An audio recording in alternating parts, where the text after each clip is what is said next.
Hello everyone, I'm Ferdi Salvador. Join us in unlocking the tricks of the trade here on Trade Talks. Let's get down to business.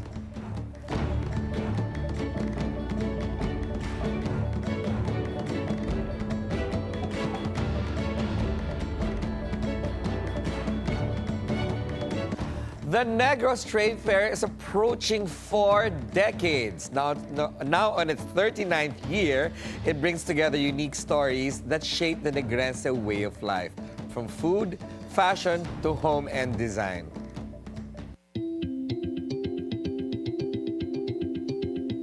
Let's find out more about Himbon, the 39th Negros Trade Fair. We'll be speaking with Mary Ann Colmenares, Chairperson of the Negros Trade Fair, and Christina Gaston, President of the Association of Negros Producers. She's also the founder of Hacienda Crafts. That's a lot of things to say, lady. Well, congratulations on almost 4 decades of the Negros Trade Fair. And thank you so much for coming this morning so that we can learn more about your passion, which is this trade fair. So, Mary Ann, how did this all start? Our very first trade fair happened in 1985. So actually, if not for the COVID, we would have been doing the 40th edition this year. Yeah. Correct. So we backtrack a little. So we're doing the 35th edition, and it's themed Himbon. The 39th. What? Yes. Madame Gaston. Almost 4 39. decades, close to 4 decades, it doesn't matter anymore, right? What does Himbon mean? Oh, Himbon means together. It's an Ilonggo word, actually. Yes. And we got to this theme because we're celebrating for the first time the unification of the Negros Island region. So we're bringing together, actually, under the Negros Trade Fair, Negros Oriental and Siquijor provinces. Wow, so it's really gathering. Yes. Yeah. Wow, amazing. And I don't hear the Dumaguete side. Oh, they're coming. They're coming in a big next year way. or this year? For this year. Okay, yes. so obviously, you know, thinking about going to Negros already gives me diabetes because there's so much good stuff to eat. Yes. And it's always a celebration down there, right? Sure. So what makes your trade fair, aside from it being very regionally concentrated, what makes it unique among the other trade fairs that happen throughout the year? Christina? Yeah. The Negros Trade Fair is actually a platform for us. It's not really about the 6 days of selling, although that's the most important part because that's where trade happens. Yes. But the fair is a touch point. So this goes on and on. I mean, the companies that come and join us find buyers, find trade buyers, are actually able to find maybe connections for export. We've had so many success stories that tell this tale, and that's why over the last 39 years, we're still here. What success stories were they, Mary Ann? Oh, the most recent one we have is of Sheena. She is a seller of peanuts. Okay. She used to sell peanuts. She had a cart of peanuts along the streets in Bacolod. She was a vendor? She was a vendor, in the Central Market. Yes. Oh, wow. And then? And then, when she joined the trade fair, it opened up markets for her. So now she delivers 7 figures every month to food outlets here in Manila. And not only peanuts, all other kinds of nuts in all kinds of ways. Yes. Wow, I would love to meet this successful lady. Yes. But I guess it's hard work. No? But how did you find her and put her in your trade fair? The association is actually of producers, right? So we're MSMEs, and it was really made since 1987, I think, when it was first organized. To bring together people who wanted to diversify from agriculture. Okay, so from the sugar. Yes, of course, Sugarlandia, operations. definitely. Sugar is the #1 agriculture crop until now, but we still, but we find ways to help each other create new businesses. And of course, now it's something that everybody can do from their home or a business, depending how big they want to grow their business, right? Yes, this is a great conversation to have because it's not only business and SMEs development. You're talking about changing lives. Correct, and it's nurturing. Yes. So our association nurtures. So our old timers nurture the younger ones, and it just keeps going. We have mentors Yes. in the association, and so the new ones are given the opportunity to learn experiences of the old Older business. set, I have to Yeah. correct myself. It's MSME. Yes. My director's getting mad at me. But you started with 15 members. That they weren't even members yet. They were really concerned citizens. So there were 14 women and one man got together. They participated here in Manila at the DTI training for export. Seminars. Yes. And it went from there. They made everything for export. Her obviously- mother was I was part. about to say, because you're too young then, no? I was in the very first Negros Trade Fair, Okay. but I was still at the in. tender age of 5, I'm sure. But I was in college then. Okay. But every day I would make my way to the very first Negros Trade Fair, which used to be at the car park along EDSA and Ayala. Yes. So And we were how there. did this develop over 39 years of operation, since you were there in the first trade fair? Yes. What developments have you seen? You know, I guess it's the shared purpose. Okay. The shared purpose of developing the entrepreneurs and enabling the business people to have the platform, which is the Negros Trade Fair.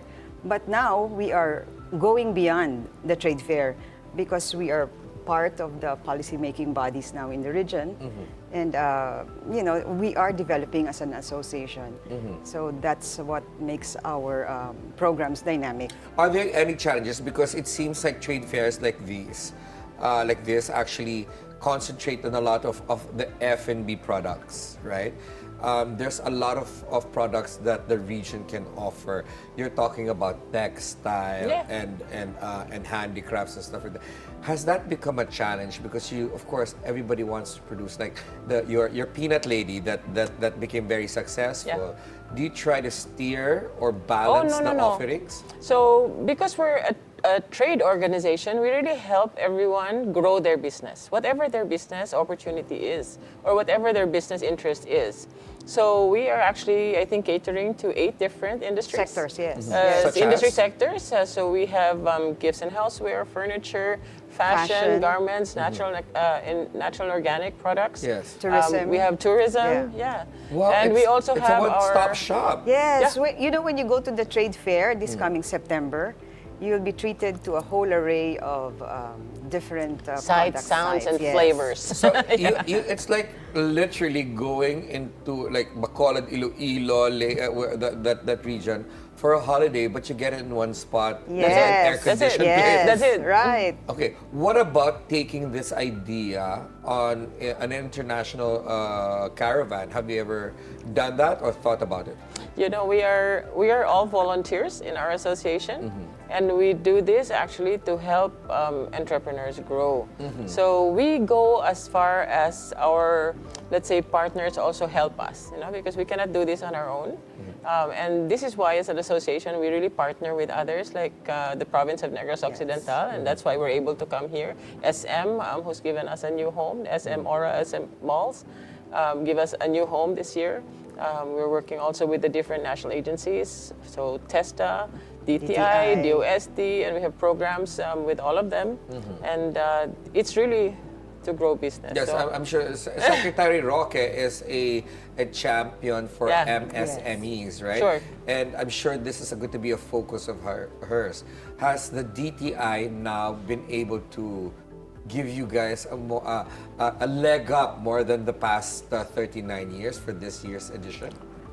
Well, you know, we have been identified by DTI as the mentors. So MSME development is part of their mandate. I love that. You So, evolved from an yes. organization to Yes, mentorship. yes. Okay. So Mary Ann. Ina and I were both mentors under the program of DTI. which Kapatid is Mentor Me, Kapatid Go Mentor Me. Negosyo. Okay. So from there, we are able to mentor and we are able to help other members of the program become our members eventually. And how do you mentor them? Is this in terms of marketing, packaging, best business practices? Is that part of your Yes, scope? all of that, all of what Okay. you mentioned. Yeah. I think we for can- this year, yes. we need to highlight the Design Center of the Philippines, who Yes, has been a all right. fabulous partner. They did our Yes. graphics. Yes. Awesome. Okay. Yeah. But and of course, you also have a homegrown talent, Gerald Espina, who's been on my show the past month, and he's also one of the success stories because there seems to be a nice highlight with regards to the revival of fabrics and, Surely. Textiles in the Negros region. Yeah, so- what's fueling this, Christina? So Jorel is actually from Region 6. He's from Iloilo. So his, let's say, connection to us would really be in material development. Yes, but I'm sure that's very exciting. But I need to give you a cliffhanger, right? What? We're just gonna go pause for this break. We'll be right back on Trade Talks, the highlight. Stay with us.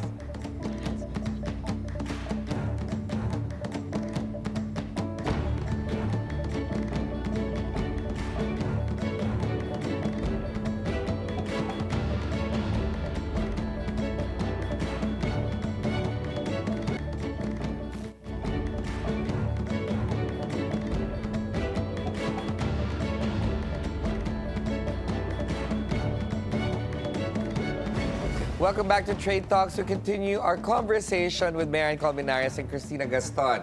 They are the organizers of the 39th Negros Trade Fair. So before the gap, I mentioned that you are now reviving textiles and garments in the region. So how is this coming along? It's actually really very exciting. So Negros is an agriculture province. And we grow fibers. Yes. One of the best, I think, examples of fibers that we can give you is lacat shoes. So pineapple Lacat, phibers, pineapple yes, shoes, yes. okay. So the pineapples are actually grown in Negros, and it's a project that we're also doing with Phil Fida, of course, Michael and Banj Claparols, who Yes. has this company. Yeah, so they're able to make the fabrics that do with the fibers that are grown in Negros and to create these shoes. Or are they sustainable Oh fabrics? yes, definitely. And we definitely. actually have the first silk farms in Yeah. Negros, yes. Tell me by about Oiska. that, Mary Ann. Yeah, Oiska, who is also a member of ANP, Ah. has silk processing facilities. This is So the they first were- silk farm in the country. I think so, yes. But Or they've been operating. But they've been operating for years. Yes. They've been Really? supplying Under the the silk. radar. They're very naughty. I didn't hear about that. All right. And now they're producing fabrics for the local market or for the international market? Both. Both, yes. Okay. And they also, I think, supply the silk to the weavers in Aklan. Aklan. Also, they're not considered an SMME. They right? are. They are. Because of their scale. But if they're already producing and supplying others, they must be bigger compared to the They have others. scale, but they're not on the retail. So they only come, they come here to retail during the Negros Fair. Yes. But otherwise, they supply those who convert into fabrics fabric, and yeah. then eventually into clothes. Okay, like you are heroes in this kind of industry, and I'm glad that you're having this conversation. However, I just want to ask you, because Yeah. there's a lot of organizations or even individuals that form foundations, and they're like, okay, we'll help you bring your products, blah blah, and then unfortunately it doesn't work out as well because, and it's not their fault, they've got a great heart, because they don't connect the producers to the market directly, right? It seems like for 39 years you've been doing this. Oh, yeah. What also I notice is where they fail is the marketing aspect, teaching them about branding and the like. How are you both teaching them, or your association teaching them to be more globally forward? Christina? So I think if you're looking at the process, Yes. let's say, of becoming a brand, that's one of the topics actually we teach in the DTI. But it's really not for everyone. Some can do it, some cannot, just because of their scale and maybe where they're starting from, or maybe they just don't have the reference, or they don't know people to do that. So this is where the association comes in. So we're able to network with other people, friends that we also meet in our own export shows. We're both exporters. And then we connect the whole network together. And that's how we're able to market better. Okay, what about the importance of social media, Mary Ann? Do you also teach our small entrepreneurs, or small-scale entrepreneurs, into getting themselves in the social network world? Yes, yes. That's part of our mentoring also, is that they should really adapt to the new ways of reaching the markets. So e-commerce. So Yes, you've got this e-commerce. kind of mentoringship as well. Yes, yes. Oh, interesting. And how are they accepting this? Because they think that that social media is to literally look at what's going on in the world, not necessarily using it as a tool for commerce. You know, let me give you a fabulous example, and maybe you're not expecting, but this lamp behind you that we're showing here, this is made by our company, and we've partnered. We have a project in the Association of Negros Producers, which is Balik Salig, and this is it means to trust. No? And this is a project we have with the province of Negros Occidental under the Peace and Order Council. And we help upland farmers, former rebels, and also in isolated areas with livelihood projects. So we connect. I love that. We connect them, and I'm supposed to answer something about social media. Yes. The way we're able to communicate with each other is through social media, because okay. otherwise there's no way to reach them. So we're all on Messenger. This is a supply chain necessity. It's not just to be beautiful. I love that nurturing part of commerce, because there is life after choices that you perhaps made in the past, and you need to also evolve as a human, as a business person or a tradesperson, right? So I love that you're doing this. Let's go dive deeper into your collaborators up in remote areas. What do they produce? So I'm wearing one. So this is a little pin. So we do lights and with them, and then they do a lot of basketry. Actually, it's mostly traditional crafts, but we're also helping with design and, of course, supply chain development with them. Yes. Because they're all made from natural materials. Yes. Materials that are abundant and indigenous there in the areas Yes. where they are. So we develop their skills based on what is available there. Yes, and you spoke, Christina, about design, which is very important. Yeah. Yes. They need to be, let's not just keep it domestically, right? We need to be globally forward with this. And how do you inspire them to create certain designs or the needs of modern Filipinos and today's lifestyles, and ask them to adapt to that kind of situation? To be real, Yes. it's a long process. Okay, so we are here at every step of the way, because it's very difficult, I guess, to imagine what the buyer in a city or overseas will want, especially from living very differently. And you know, we as exporters, we know about trends, we know about seasons, we know about doing your programs, but that's not something that they can grasp right away. But it's something that we're teaching slowly. So even learning how to, let's say, compute your inventory, even those things, which is very real and something they have to learn. But we're there to guide the process. And so now you'll see again another group of partners that are going to be here in our Balik Salig booth. Yes.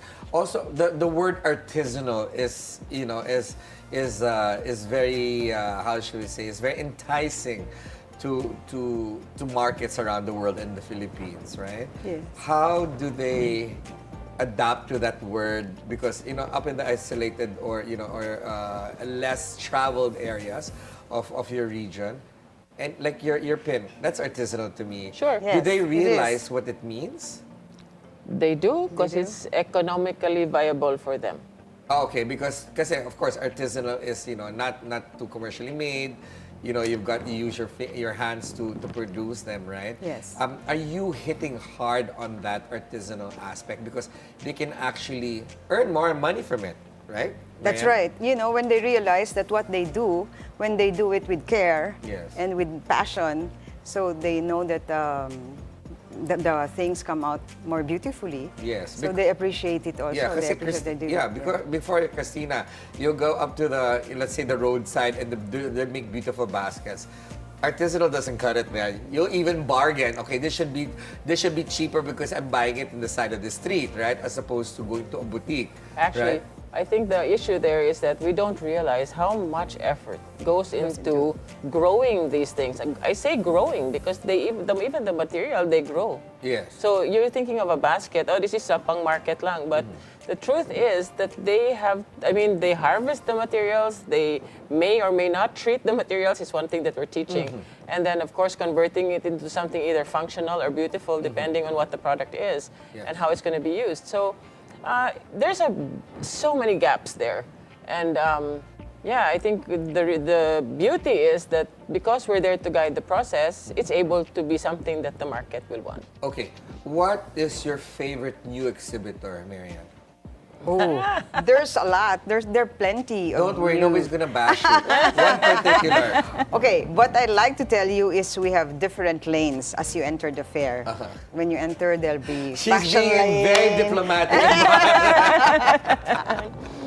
Everyone is everyone who joins. We have curated the booths that are participating. So we assure you that the products that you see there. So who's your favorite? New one. Fine, I won't bully you. Christina. I'm going to say that I'm just so excited that we have NIR together this year. Yes. We have Oriental coming in a really big way. So it's quite exciting. Really, really exciting. You're also very diplomatic. Of course! Of course. Okay, last few questions for you ladies. What is your worst investment, Mary Ann? My worst investment. Yes. Oh my gosh. That's a very tough question to answer. But really, I don't see anything bad about what I do, what I have done. But there's no bad investment. There's just lessons to learn. Okay, what about Yeah. you, Christina? I'm a blank. I think we thrive on positive energy. Okay, fine. What about your best investment, Mary Ann? My best investment actually is what we're doing now, Okay. and what we've been doing for the past 39 years. Okay, Christina? Because- Which would make it time, right? We give our time to all of this and our Yes. effort and our talents together. Actually, our whole team works very tirelessly to put this together, and we have friends who joined us precisely because they know that this is something beyond any one of us. It's really Yes. much bigger than we are. Yes. What about your favorite mistake, Christina? Oh my goodness. I can call it a lot of design mistakes. I'm thinking now. Oh my goodness. Yeah, I think there was one. You're just making me remember one time years when we were first starting an export. I remember that might be really funny, trivial, but we used glue sticks to do these big ornaments for Christmas decorations that were going to be sent to Australia, and we didn't realize that the finishing would melt all the glue sticks. So can you imagine after finishing like 100 pieces, everything we stuck on just Fell fell apart. off, melted off. Oh so my these are goodness. things you learn along the way. I mean, they Yes. might sound trivial, but these are things we put in the cabinet. In your Learning, treasure big trove of learnings, wisdom. correct. What about you, Mary Ann? I think it was in the costing of some of my products. Because some people would say, you're selling it at that price, but that's so cheap. And I would say, but I'm okay with that. And then when you go back and then you realize, oh my gosh, I'm underpricing my products. So Again, let's add that to the treasure trove Yes. of wisdom. Yeah. Thank you so much, ladies, for joining me and talking about your wonderful organization. Thank and you. I can't wait to see the exhibitors at your fair this thank coming you so September. much for having us here today. Thank you, Mary Ann Colmenares and Christina Gaston. Thank you. And that is it for today's show. I'm Ferdi Salvador. Catch the Bilyonaryo News Channel on Free TV Channel 31 and on cable via Signal Channel 24. Thank you very much for watching the Bilyonaryo News Channel, always on top.